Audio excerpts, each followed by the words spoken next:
जोहार साथियों, मैं झारखंड से रविशंकर यादव जेबी केसेस के कार्यकर्ता कोडरमा जिला से हूं। भाइयों, ड्राइवर को भारतीय अर्थव्यवस्था का पहिया कहा जाता है।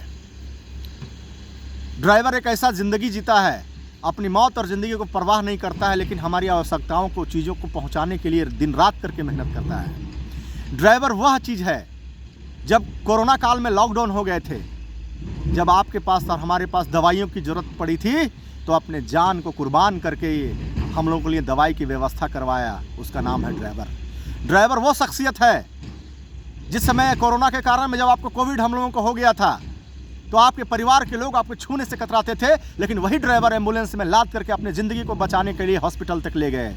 वही ड्राइवर जब आपके खाने के लिए गाँव में लालच पड़ गए, तो चाहे खाद्य सुरक्षा हो, चाहे चावल, गेहूं, आटा, दाल हो, सब्जी हो, चाहे आवश्यकताएं की जो भी मनुष्य की चीज़ें हो, वही ड्राइवर कोविड के दौरान आपके पास पहुंचाने का काम किया। कोविड ही नहीं, जब जब दिनचर्या के जीवन में, चाहे शहर हो, गांव हो, जो भी इंसान की ज़रूरत की चीज़ है, वो ड्राइवर ही आपके और हमारे पास पहुंचाता है। और ये मोदी सरकार, निकम्मी सरकार, अंधी बहरी सरकार, पहले तो हिंदुस्तान के किसानों को कृषि कानून ला करके गुलाम बनाने का कोशिश किया, और उस काले कानून के चलते हमारे हिंदुस्तान के 800 किसान को जान गंवाना पड़ा। बताइए, जब पूरे हिंदुस्तान में विरोध हुआ, तो ये काले कानून, कृषि कानून को केंद्र सरकार को वापस लेना पड़ा। आज ड्राइवर कौन बनता है? आप देखेंगे, हिंदुस्तान गाँव का देश है। शोषित वर्ग, कमज़ोर वर्ग, बेरोजगार युवा वर्ग, जिनके पास कोई रोजगार नहीं होता है, चाहे वो पिछड़ा वर्ग हो, दलित हो, आदिवासी हो, माइनॉरिटी के लोग हों, चाहे सामान्य वर्ग के भी लोग, जो गरीब लोग हों, वो ड्राइवर बनते हैं। ड्राइवर की सुरक्षा में तो कानून नहीं ला सके मोदी सरकार, लेकिन ड्राइवरों के आप जान माल की रक्षा तो नहीं कर सके, लेकिन ड्राइवर अपने रात दिन करके मेहनत करके जाग करके मेहनत करता है। उसके बारे में आपने नहीं सोचा। आपने ये तड़ीपार गृह मंत्री ने कैसा कानून बना दिया कि ड्राइवर के द्वारा जब किसी की एक्सीडेंट हो जाए, दुर्घटना हो जाए, तो 7 से लेकर के 10 लाख रुपये देना पड़ेगा। कोई ड्राइवर नहीं चाहता उस्ताद कि उनके हाथ से एक चींटी की भी मौत हो जाए। घटना दुर्घटना, जब रोड पे गाड़ियां चलेगी तो घटना दुर्घटना होते रहेगा, चाहे मेरा दुर्घटना हो, चाहे आपका दुर्घटना हो। ड्राइवर भाइयों के लिए आपको सोशल मीडिया के माध्यम से या ज़मीनी जहां पर कोई धरना प्रदर्शन हो, कार्यक्रम हो, सपोर्ट करना चाहिए।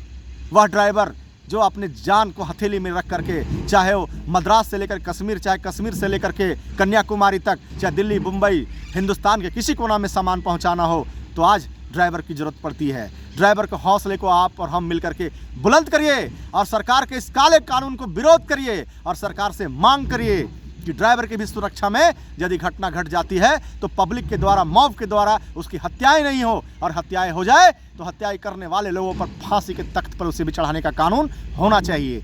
या फिर मोदी सरकार इंश्योरेंस सेक्टर में भी कानून लाए कि किसी ड्राइवर का मॉब के द्वारा हत्या की हो जाती है, तो 20 लाख रुपया कम से कम उसके परिजन को मिलना चाहिए। लेकिन सबसे बड़ी बात है कि मौत के द्वारा हत्या नहीं होनी चाहिए। यदि आप जनहित के बारे में भी सोचते हैं, तो ड्राइवर के बारे में सोचते हैं, क्योंकि ड्राइवर भी शोषित, वंचित और गरीब परिवार से आता है, और वो भी हमारा समाज और आपका समाज का है। इसलिए मैं पूरे हिंदुस्तान के युवा, नौजवान, किसान से मैं आग्रह करना चाहता हूँ कि आज वक्त आ गया है ड्राइवर भाइयों के लिए खड़ा रहने के लिए। जोहार, जय हिंद।